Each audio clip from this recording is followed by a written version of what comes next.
दोस्तों, मैं आज आपको बताऊंगा कि फेलियर सफलता की पहली सीढ़ी कैसे होती है। दुनिया में कोई भी सक्सेसफुल आदमी ऐसा नहीं जिसने असफलता का सामना न किया हो। अगर आप सक्सेसफुल लोगों से पूछें तो वो कहेंगे कि I did not fail, but it was just a temporary setback. यही वो एटीट्यूड है दोस्तों, जो हमें फेलियर को ओवरकम करने में मदद करता है। क्या आपने कभी सोचा है कि हम अपनी सक्सेस से नहीं बल्कि अपनी असफलताओं से सीखते हैं? हमारी असफलताओं के दौर में हमारी डेस्टिनी रीशेप होती है। हमारा असक्सेसफुल दौर या असक्सेसफुल टाइम, जिसको हम कहते हैं कि यार टाइम बहुत ख़राब चल रहा है, यही वो टाइम होता है कि जो हमारे डेस्टिनी को रीशेप करता है। एक कहानी जो हमने बचपन में सुनी थी दोस्तों, एक राजा था। वो जंग में अपने दुश्मनों से हार गया। वो किसी तरह अपनी जान बचाकर भागा और एक गुफा में शरण ली। वो बहुत निराश और बहुत थका हुआ था। इसी में उसकी नींद लग गई। जब उसकी आंख खुली तो उसने अपने सामने देखा कि उस गुफा के एक कोने में एक मकड़ी है जो निरंतर जाला बुनती जाती है। वो जाला बुनने की कोशिश करती है, बार बार ऊपर चढ़ती है और फिर नीचे गिरती है। फिर ऊपर चढ़ने की कोशिश करती है, फिर जाला बुनने की कोशिश करती है, फिर नीचे गिरती है। लेकिन उसने अपने रिपीटेड एफर्ट्स जारी रखे और अंत में उसने देखा कि वो स्पाइडर ने अपना जाला बना लिया। राजा ये देखकर बहुत इंस्पायर हुआ। वो वहाँ से उठा और उसने अपनी सेना जो इधर उधर बिखरी हुई थी उसको जमा किया। अपने फेलियर के एक्सपीरियंसेस को यूज़ किया और जाकर अपने दुश्मन का फिर से मुकाबला किया और इस बार वो जीत गया। विंस्टन चर्चिल का एक बहुत मशहूर कोट है दोस्तों, never never never give up. हम आज देखते हैं कि हमारे यंगस्टर्स, हमारे स्टूडेंट्स बहुत जल्दी हार मान लेते हैं। हम बहुत जल्दी डिप्रेशन का, एंग्जाइटी का शिकार हो जाते हैं। बहुत सारे हमारे यंग स्टूडेंट्स ऐसे हैं जो बहुत जल्दी लाइफ से नाउमीद होकर सुसाइड कर लेते हैं या उनकी लाइफ की दिशा खो बैठते हैं। वो एग्ज़ाम में मिली असफलता को अपने जीवन की असफलता मान लेते हैं। दोस्तों, मैं आपको एक कहानी सुनाता हूँ मेरे दोस्त की। उसने एक कॉलेज से एमबीए किया। उसकी उम्र लगभग 23 साल थी और उसने 200 कंपनी में अपना सीवी और जॉब एप्लीकेशन दिया, जिसमें से 500 से उसको इंटरव्यू की कॉल आई, लेकिन हर जगह वो रिजेक्ट कर दिया गया। इस रिजेक्शन से वो बहुत निराश, बहुत डिप्रेस और अपनी लाइफ को लेकर बहुत लो फील कर रहा था। तो वो अपने मेंटोर के पास गया, उसने अपनी पूरी कहानी सुनाई। उसे सुनने के बाद उसके मेंटर ने उससे पूछा कि did you call anyone of the company who rejected you for the job? तो मालूम हो कि तुम्हें उन्होंने क्यों रिजेक्ट किया है? तो उस लड़के ने, उस यंगस्टर ने जवाब दिया कि नहीं, मैंने तो ऐसा नहीं किया।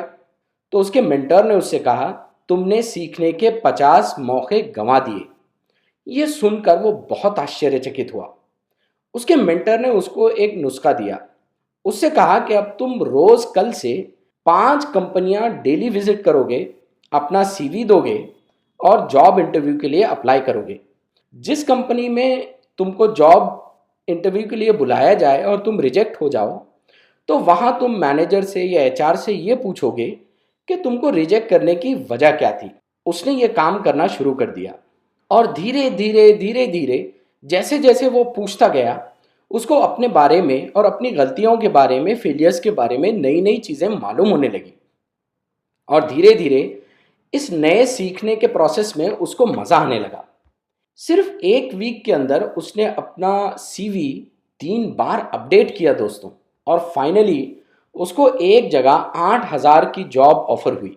वो बहुत खुश था क्योंकि जहां वो 6,000 की जॉब लेने के लिए बहुत डेस्परेट था, अब उसको एक 8,000 की जॉब ऑफर हुई थी। लेकिन उसने बहुत ठंडे दिमाग से सोचा और उस जॉब ऑफर को डिनाई किया और अपनी जर्नी को जारी रखा। वो फिर इंटरव्यू देता गया, फिर सीखता गया और फाइनली उसको फिर एक कंपनी में 15,000 की जॉब ऑफर मिली।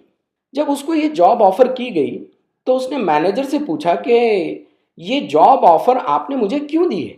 तो उसके मैनेजर ने उसको बताया कि इतने सारे जो टेलीफोन कॉल्स तुमने किए थे, इतना फॉलोअप जो तुमने लिया था और इतना सारा उसके पीछे होमवर्क जो तुमने किया था, इसने हमको बताया कि एक्चुअल जिस आदमी को हम ढूंढ रहे थे वो तुम ही हो। क्योंकि जो जॉब हासिल करने के लिए इतनी मेहनत करेगा तो फिर इस जॉब को बचाने के लिए और मेंटेन रखने के लिए वो कितना हार्डवर्क करेगा। वो मैनेजर का आंसर सुन के बहुत खुश हुआ, लेकिन फिर उसने डिसाइड किया कि वो उसको यहाँ रुकना नहीं है और उसने अपनी जर्नी आगे जारी रखी। और क्योंकि अब वो इतना सीख चुका था, उसने जो है एक छोटा सा ट्रेनिंग सेंटर शुरू किया जहाँ वो स्टूडेंट्स को इंटरव्यू के लिए प्रिपेयर करने लगा, उनको कोचिंग देने लगा। और इस कोचिंग के नतीजे में अब वो 30,000 रुपीज़ पर मंथ कमाने लगा। उसने अपनी जॉब सर्च फिर भी जारी रखी और फिर फाइनली दोस्तों एक दिन उसे एक विदेशी कंपनी के एचआरडी डिपार्टमेंट से जॉब ऑफर की गई। और जानते हैं अब ये जॉब ऑफर उसको कितने की थी?